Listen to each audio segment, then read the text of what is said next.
Students, DNV academy classes में आप सभी का स्वागत है। जैसा कि मैंने कहा था कि मैं संस्कृत और हिंदी से संबंधित आपके लिए समय समय पर अनेक विषय उनसे संबंधित वीडियो लेकर आपके सामने आऊंगी। तो आज मैं आपके सामने शिवराज विजयम इस विषय को लेकर आई हूँ। शिवराज विजयम अंबिका दत्त व्यास जी की रचना है। शिवराज विजयम अंबिका दत्त व्यास जी की रचना है और ये एक गद्य काव्य है। गद्य काव्य जिसमें छंद, जो पद काव्य होता है वो छंदोबद्ध होता है, किंतु जो गद्य काव्य होता है वो सामासिक होता है, अलंकृत शैली में लिखा जाता है। तो ये एक गद्य काव्य है जिसे यदि हम विदा में लेते हैं तो ये एक ऐतिहासिक उपन्यास है और ये कहा जाता है कि संस्कृत साहित्य का सबसे पहला उपन्यास अंबिका दत्त व्यास जी का शिवराज विजयम ही माना जाता है। इसमें मुख्य रूप से वीर रस है।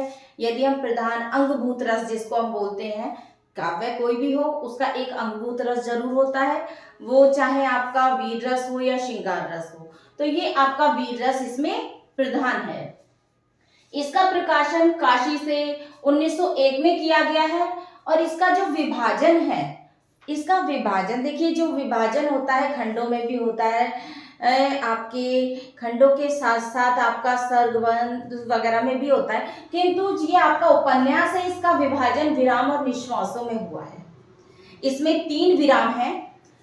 शिवराज विजयम में 3 विराम है। याद रखिएगा सभी स्टूडेंट कि इस शिवराज विजयम में 3 विराम है और प्रत्येक विराम में 4-4 निश्वास है। तो 4 और उसके अनुसार यदि प्रत्येक विराम में 1 में 4 है तो आपके कितने हो गए निश्वास? 12। तो इसमें सारे मिलाकर 12 निश्वास है।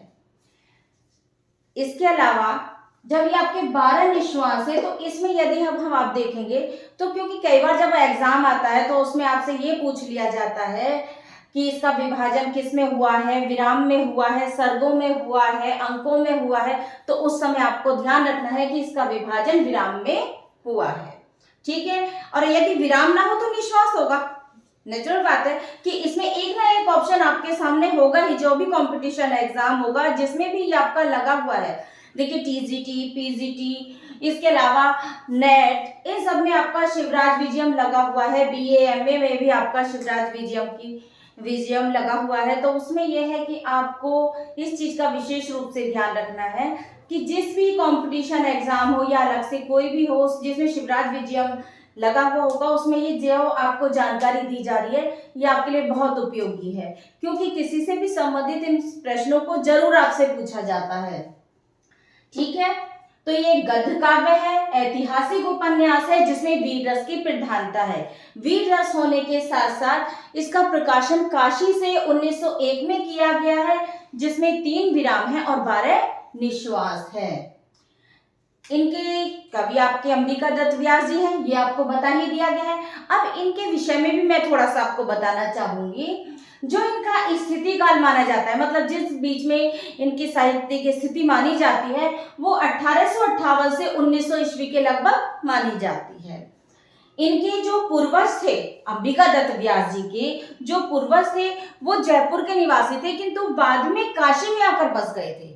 मेन रूप से वो उनकी यदि हम पूर्वजों के बारे में देखते हैं तो वो जयपुर के ही रहने वाले। 10 वर्ष की अवस्था में इन्होंने काव्य सृजन प्रारंभ कर दिया था। तो ये जो इनकी काव्य प्रतिभा थी वो 10 वर्ष की आयु से ही हमारे समक्ष आने लगी थी। देखिए आज की वीडियो में स्टूडेंट्स हम आपको इतना ही बताएंगे।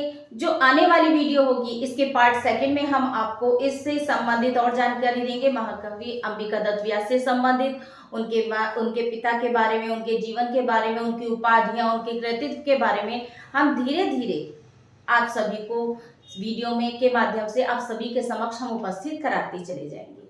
धन्यवाद। थैंक्स। नेक्स्ट वीडियो में हम आपसे फिर मिलते हैं।